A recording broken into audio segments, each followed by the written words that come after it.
द्वितीय दिवस का 21 सत्र हम लोग प्रारंभ करने जा रहे हैं।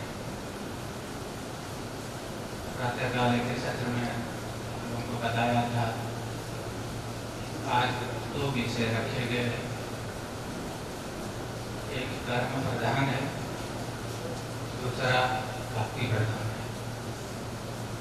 कर्म प्रधान जो विषय था उस पर आप ने प्रातःकाल के सत्र में करी भांति प्रकाश डाला।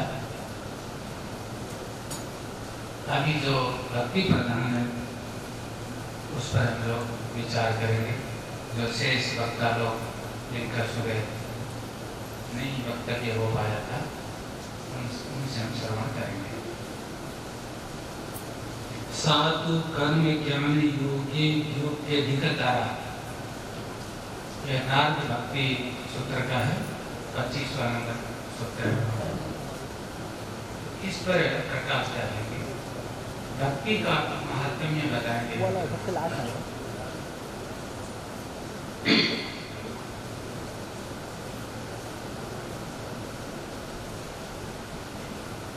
तो प्रारंभ करने के लिए मैं अनुरोध करूंगा ब्रह्मचारी मोहन चैतन्य जी से इसी विषय पर प्रकाश डालें।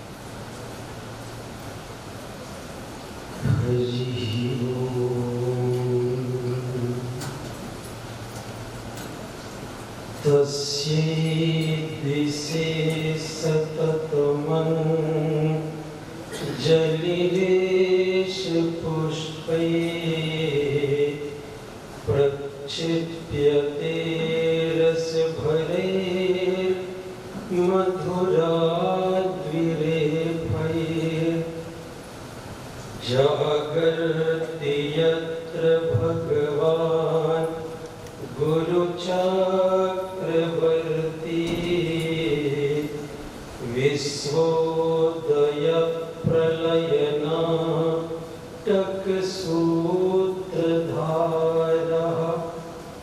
दिशन्तु मे गुरुपादपांसवः।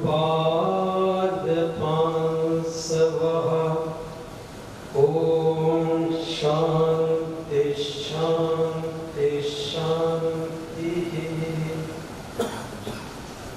परम मंगल में परात्पर प्रभु श्री ओंकारेश्वर ममलेश्वर अभयेश्वर प्रभु प्रणाम। पूज्य महाराज श्री जिनका हम लोग चतुर्दश निर्वाण महोत्सव मना रहे हैं, उनके व्यापक अव्यक्त स्वरूप को प्रणाम। पूज्य चरण सद्गुरुदेव भगवान के श्री चरणों में प्रणाम। मंच में बैठे हुए सभी वंदनीय महापुरुषों के चरणों में कोटिशः प्रणाम। समुपस्थित सभी संत वृंदों के चरणों में प्रणाम। आए हुए भक्तवृंद एवं मातृशक्ति,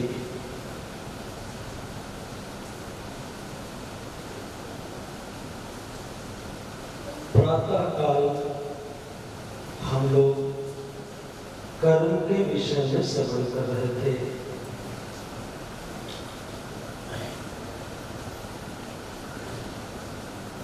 कर्म 2 तरह का होता है, एक सकाम कर्म और दूसरा निष्काम कर्म। सकाम कर्म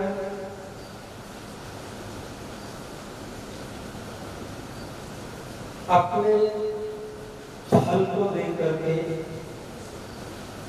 या तो शुभ होगा या अशुभ होगा, गुण के भेद से, या तो स्वर्ग या नरक या तिर्यक योनि आदि। और जब हम निष्काम कर्म करते हैं, कामना को लेकर के नहीं, कर्तव्य को लेकर के प्रभु में समर्पित बुद्धि के साथ जब निष्काम कर्म करते हैं तो उस निष्काम कर्म से चित्त की शुद्धि होती है, अंतःकरण शुद्ध होता है। और जब अंतःकरण शुद्ध होता है तो उस अंतःकरण में निष्काम भक्ति वह उत्पन्न होती है। और भक्ति भी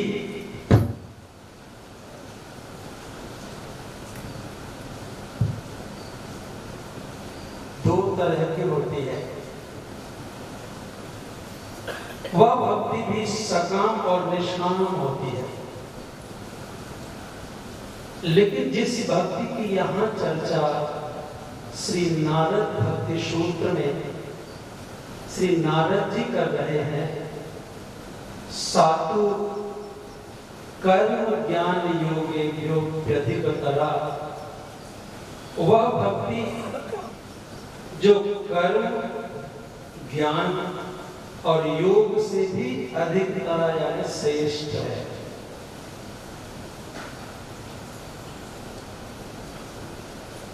अहैतुक्य प्रतिहता ययात्मा संप्रशिदति,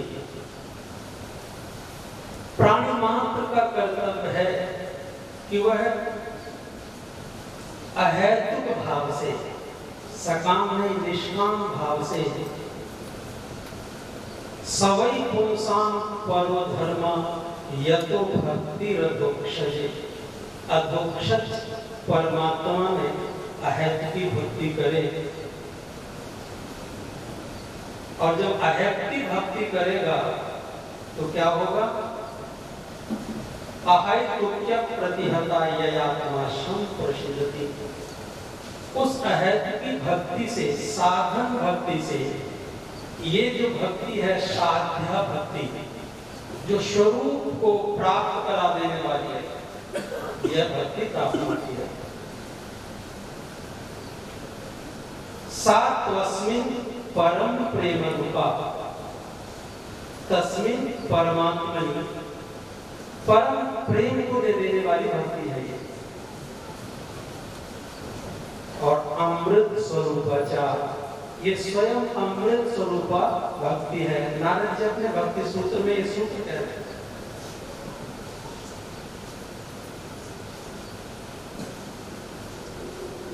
और जब वो भक्ति अपने पराकाष्ठा में होती है, परा भक्ति, तो वहां पर तस्मिन् तज्जने भेदा भावा, उस परमात्मा में, और जो भजन कर रहा है उस परमात्मा की भक्ति कर रहा है, उसमें अभेद हो जाता है। ज्ञानात्मिका भक्ति है, क्योंकि ज्ञान भी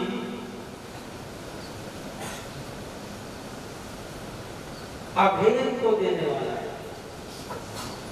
अज्ञान का जब नाश होता है तब वह एक होता है, जीवात्मा परमात्मा एक तो था ही। वो भ्रम के कारण वह अपने को अलग मानता है, जीव मानता है, कर्ता भोक्ता बनता है।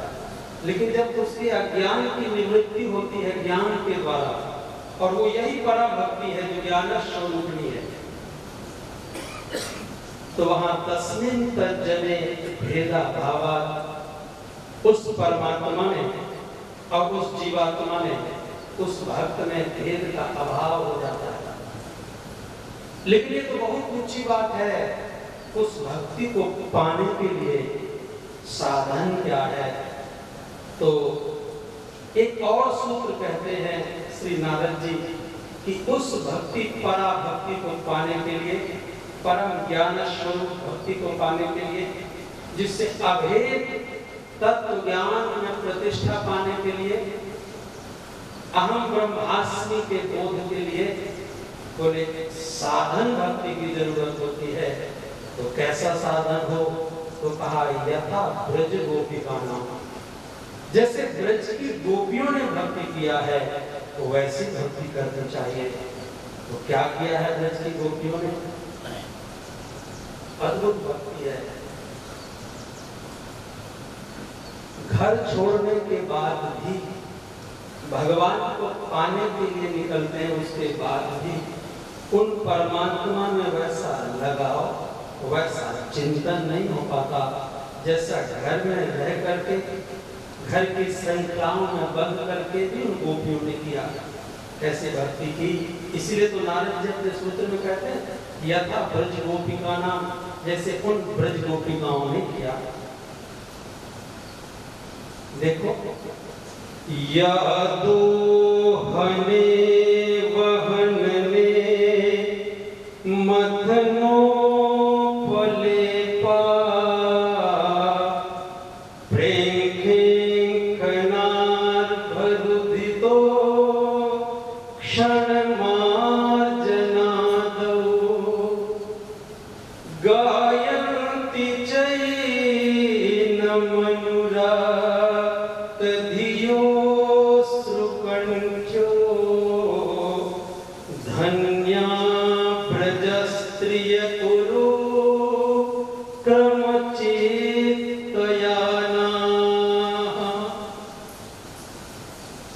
गाय का दोहन करते हुए, भले काम आज के परिवेश में थोड़ा बदल गया है, लेकिन प्राय माताओं का तो यही काम है, दोहन करते हुए अवहन कुछ मूषक से, जैसे धान आदि को कूट करके चावल निकालती हैं, अवहन करते हुए,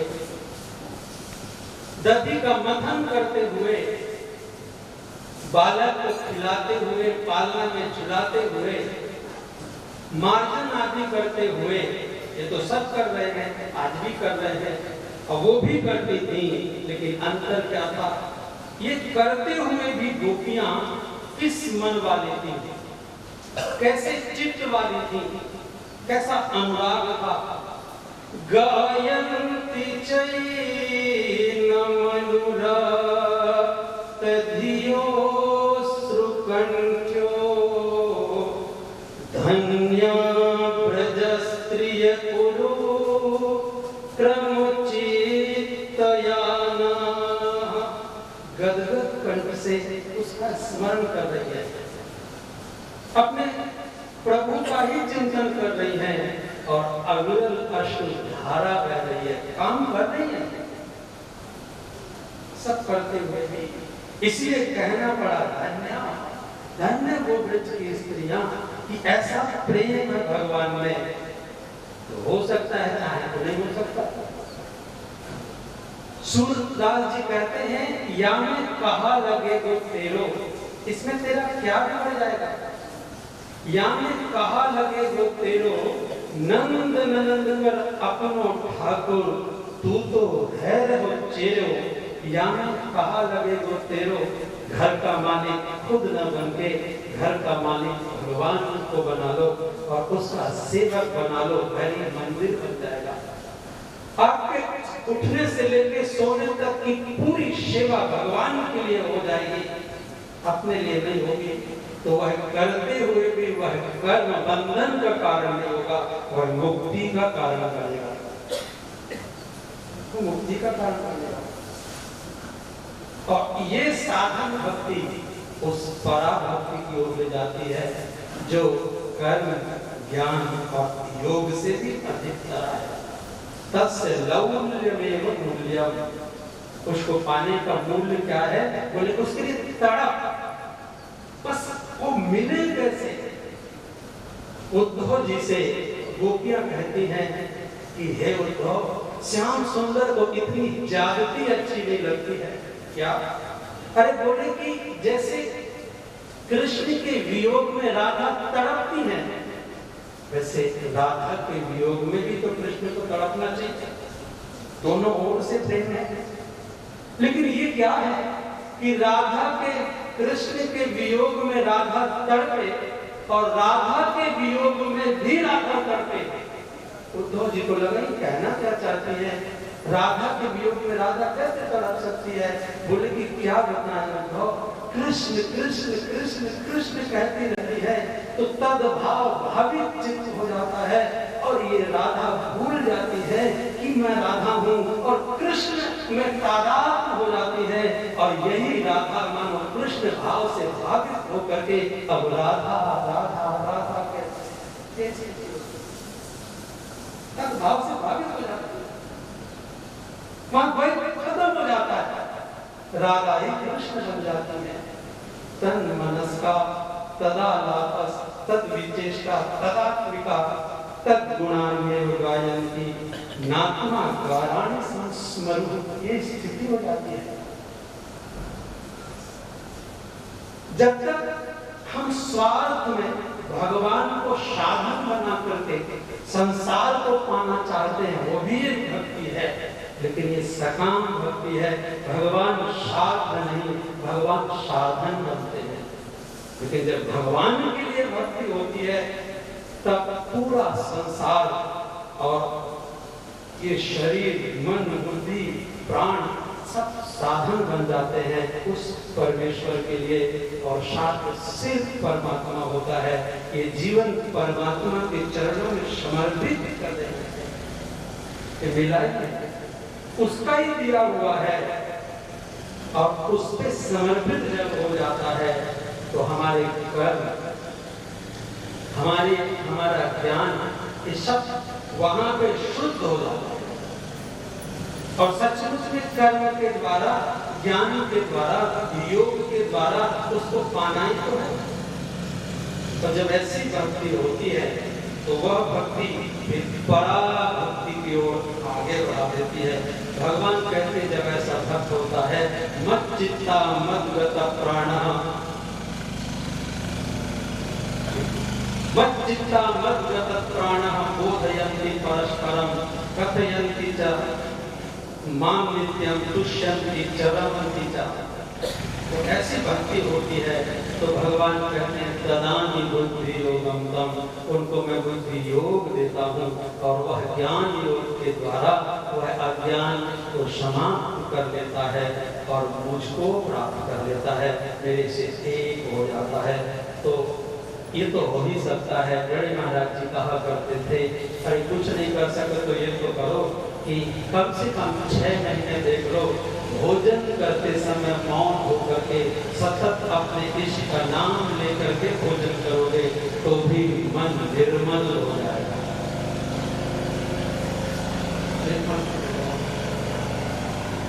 और पहले साधन भक्ति करनी पड़ेगी, फिर वो साध्या भक्ति जोड़ जाएंगे, जो ज्ञान की निवर्तिका होती है, जो ज्ञान कर्म ज्ञान योग से भी अधिक करा है, उस भक्ति की हमें प्राप्ति होगी। प्रस्तुत इन्हीं शब्दों के साथ अपने वाणी को विराम देंगे और बस हरिओम तत्सत, हरिओम तत्सत, हरिओम। आळंदी महाराष्ट्र से पधारे थे आदरणीय आचार्य हनुमान चेतन जी से अनुरोध करूँगा।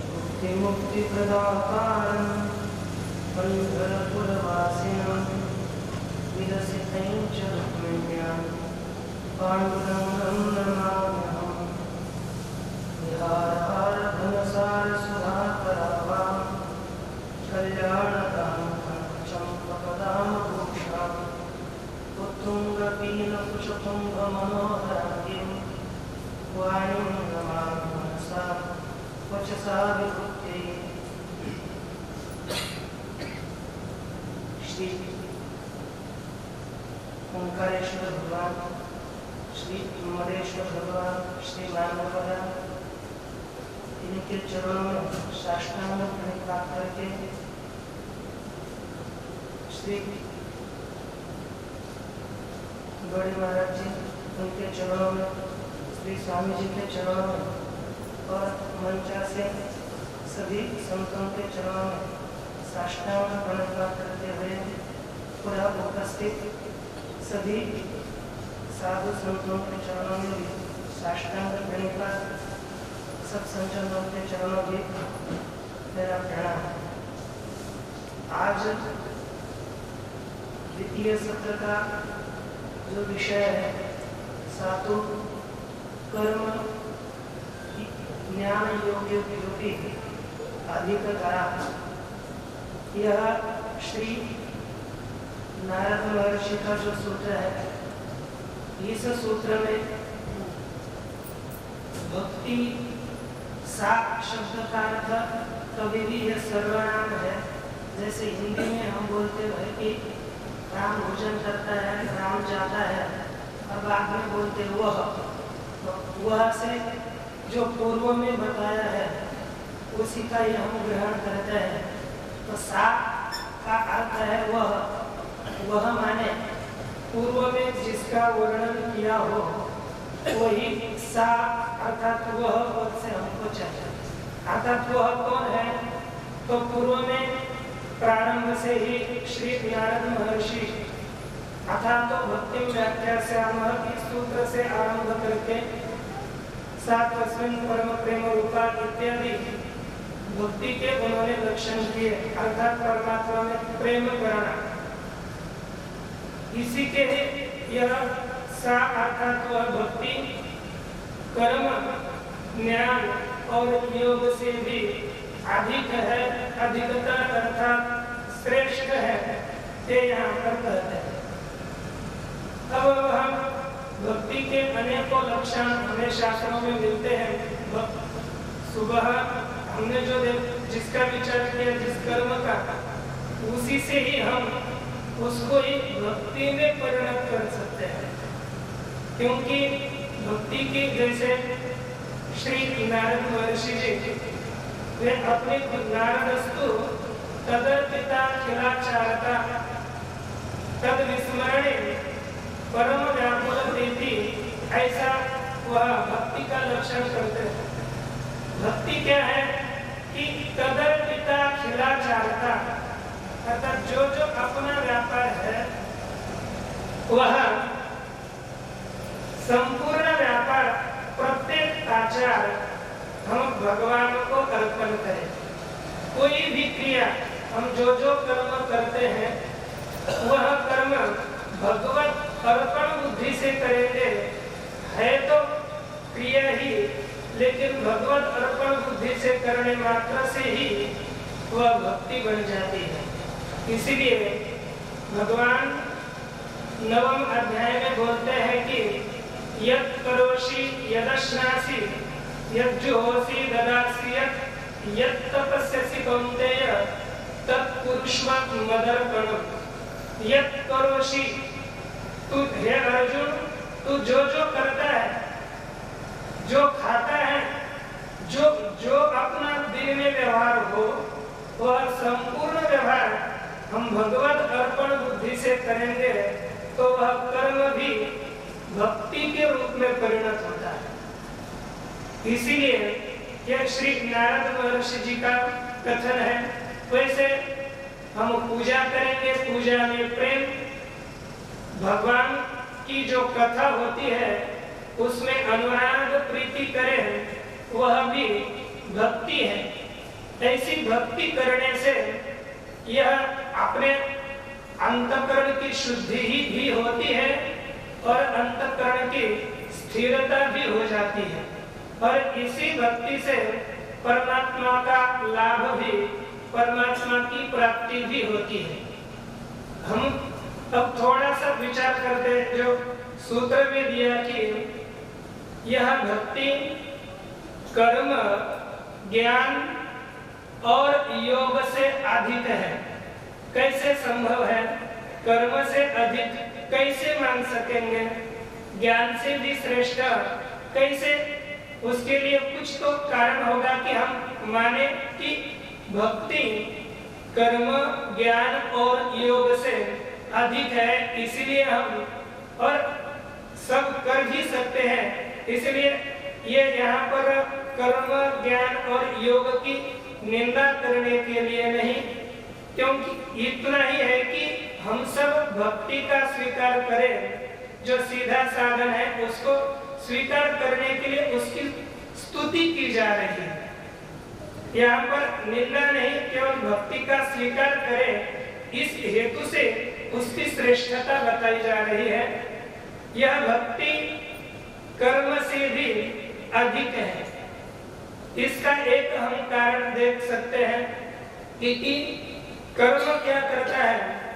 प्रत्येक मनुष्य के अंतःकरण में 3 दोष होते हैं। उसमें मल और विक्षेप और आवरण ऐसे 3 दोष माने जाते हैं। मन अर्थात पाप वासना, विक्षेप मन की चंचलता और आवरण अज्ञान का आवरण, ये 3 है। ये तीनों को प्रत्येक साधक को अपने अंतःकरण से दूर करना है। कर्म करने से, क्योंकि जैसे हम झाड़ू वगैरह लगाते हैं तो झाड़ू लगाने से कचरा साफ हो जाता है, वैसे ही निष्काम कर्म करने से अंतःकरण की शुद्धि हो जाती है। वैसे ही क्योंकि कहा गया है कि आत्म शुद्धि के लिए योगिनः कर्म कुर्वन्ति, अंतःकरण के शुद्धि के लिए योगी कर्म करते हैं, जिसके कारण अंतःकरण शुद्ध होता है। वही कर्म का फल भी भक्ति से प्राप्त होता है, क्योंकि तन्नस्ति कर्मजं वाक्जं मानसमेव वा यन्न क्षपयते पापम कलौ गोविंद कीर्तन। ये अंतःकरण ऐसा कोई पाप नहीं है, शारीरिक पाप नहीं है, मानसिक भी पाप नहीं है, और ना वाचिक पाप है कि जो भगवान के नाम से नष्ट न हो जाए।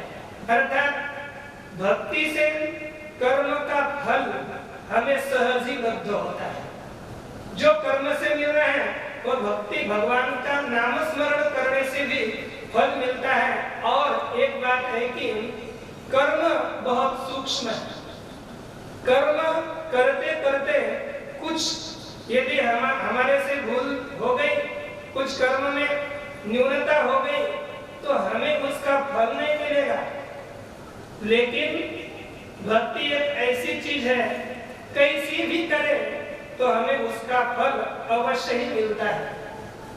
ये हम लोगों ने देखा सुना होगा कि जब वृत्रासुर के जन्म के विषय में याग कर रहे थे, केवल उच्चारण में गड़बड़ी हो गई तो इंद्र के द्वारा मरने वाला शत्रु उत्पन्न हो गया वृत्रासुर। इंद्र को मारने वाला उत्पन्न करना था, लेकिन मरने वाला हो गया। केवल उच्चारण मात्र से कर्म में थोड़ी भी गड़बड़ी हो गई तो उसका फल विपरीत होता है। और भक्ति का वैसा नहीं है, कैसे भी भगवान का नाम ले तो अपना कल्याण ही होता है। एव केन प्रकारेण नाम मात्र से जल्प कहा, किसी भी प्रकार से यदि भगवान का केवल नाम भी हम ग्रहण करें तो वो अपने पापों का नाश करके हमें भगवत तत्व की प्राप्ति होती है। ये शिवरात्रि के काल में जो हम रात को कथा पढ़ते हैं, उस कथा में वह जो शिकारी है वह उसके अंतःकरण में कोई भाव नहीं है, कोई प्रेम नहीं है, लेकिन केवल बिल्व पत्र नीचे शिवलिंग है कि नहीं उसे पता भी नहीं, लेकिन शिकार के आने तक इंतजार करते हुए वह एक एक पत्ता तोड़कर नीचे डालता है, तो वह शिव जी के ऊपर जा पड़ता है, तो उससे भी भगवान प्रसन्न हो जाते हैं और उसका कल्याण होता है। अर्थात भक्ति के लिए ये कोई उसमें प्रेम हो, श्रद्धा हो तो बहुत अच्छी बात है, लेकिन नहीं हो तो भी उसका फल मिलता ही है। और कर्म का ऐसा है कि यदि उसमें श्रद्धा न हो तो फल भी नहीं मिलता। ये कल ही एक श्लोक बताया था 16वें अध्याय का अश्रद्धा, 17वें अध्याय का अंतिम का, अश्रद्धया हुतं दत्तं तपस्तप्तं कृतं च यत् असदित्युच्यते पार्थ न च तत्प्रेत्य नो इह। माने अश्रद्धा से हवन किया हुआ उसका वह असद होता है, उसका फल नहीं मिलता। अश्रद्धा से दान दिया हुआ उसका फल नहीं मिलता। तप किया अश्रद्धा से तो उसका भी फल नहीं मिलेगा। लेकिन भगवान का नाम यदि हमने कैसा भी लिया तो उसका हमें फल अवश्य मिलता है।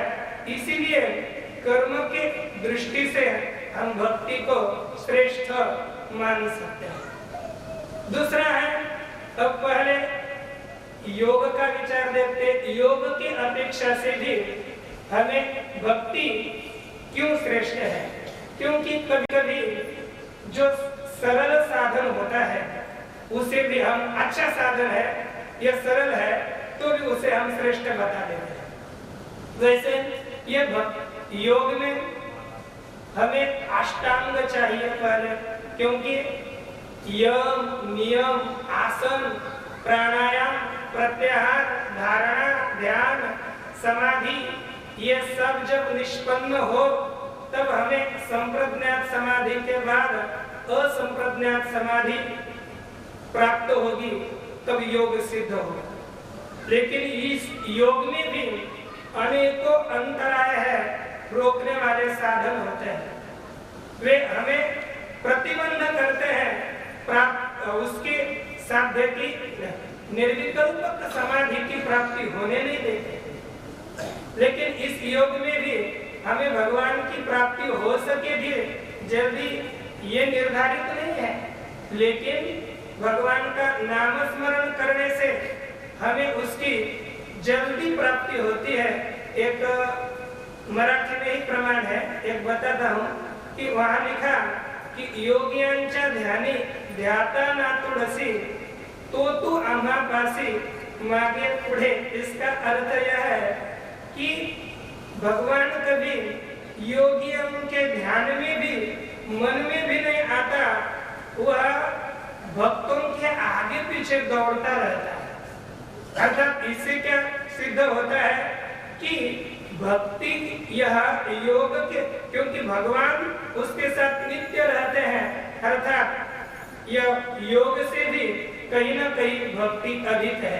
और योग बहुत कठिन है, उसकी प्रक्रिया कठिन करने में कुछ समस्याएं आती है, लेकिन भक्ति सरल साधन है, कोई भी आदमी भगवान का नाम स्मरण कर सकता है। इसलिए भक्ति श्रेष्ठ है और यह योग के लिए भक्ति की आवश्यकता होती है, उसके बिना योग की भी सिद्धि नहीं होती।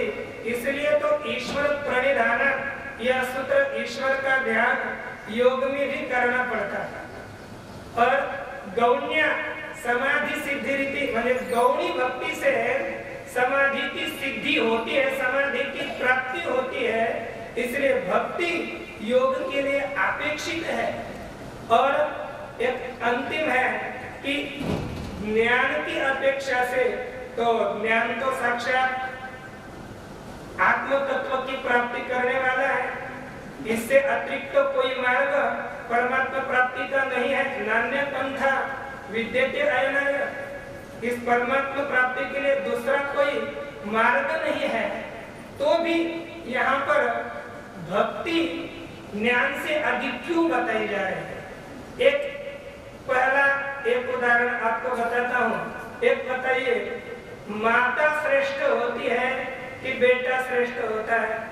ये कभी भी हम माता को ही श्रेष्ठ कहते हैं, और बेटा ये थोड़ा हम कनिष्ठ कहेंगे, अर्थात बेटे की अपेक्षा से माँ श्रेष्ठ हुआ करती है। और यह भक्ति ज्ञान की जनिका है, उसे उत्पन्न करती है।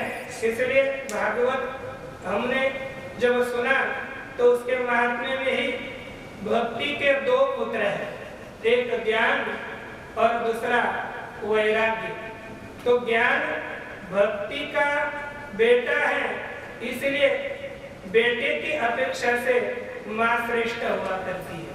इसलिए भक्ति श्रेष्ठ है। और वासुदेवे भगवती भक्ति योग प्रयोजिता जनयत्याशु वैराग्यम ज्ञानम च यत् अहेतुकम्। यदि हम लोग भगवत तत्व का चिंतन करेंगे, भक्ति योग करेंगे, तो वह अहेतु की ज्ञान और वैराग्य की हमें प्राप्ति होती है। इसीलिए यह ज्ञान से भी अधिक हम भक्ति को कह सकते हैं। दूसरा एक है कि सब ज्ञान के लिए विशेष अधिकारी चाहिए, भक्ति के लिए कोई अधिकार की आवश्यकता नहीं। ज्ञान का अधिकारी साधन चतुष्टय संपन्न होना ही चाहिए। भक्ति में कोई भी आबाल वृद्ध कभी भी भक्ति की जा सकती है। भक्ति के लिए कोई नाम स्मरण के लिए न काल चाहिए न देश चाहिए, कहीं पर भी हम भगवान का नाम स्मरण कर सकते हैं और अपना कल्याण कर सकते हैं। इसलिए सरलता की दृष्टि से भी ज्ञान से भक्ति हम श्रेष्ठ मान सकते हैं। और अलग अलग है, क्योंकि ज्ञान में काम क्रोध लोभ इत्यादि दोष हो तो ज्ञान प्राप्त नहीं हो सकता, लेकिन भक्ति हो सकती है। गोपिकाओं ने जो भक्ति की, कहा कि गोप्य काम, गोपियों ने काम भाव से भगवान की भक्ति की। कंस ने भय से भक्ति करी। जो शिशुपालादिक थे उन्होंने द्वेष से भक्ति करी। लेकिन किसी भी अपने अंतःकरण का कोई भी भाव हो, हम भगवान से जुड़ेंगे तो उससे भक्ति हो सकती है। इसलिए किसी भी भाव से हम भगवान का भजन करेंगे तो भक्ति हमें प्राप्त होती है। इस रीति से ये भक्ति कर्म ज्ञान और योग से अधिक श्रेष्ठ बताई गई। यही वाक् पुष्पांजलि मैं श्री गुरु जी के चरण में, श्री स्वामी जी के चरण में अर्पण करता हूँ।